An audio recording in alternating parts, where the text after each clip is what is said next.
Добрым утром, мои дорогие подписчики! Балтийское море сегодня.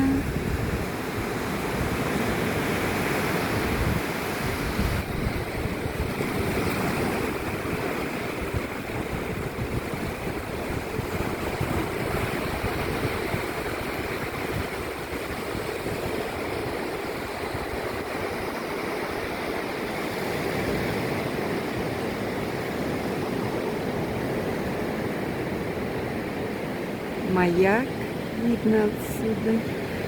Недавно отреставрировали.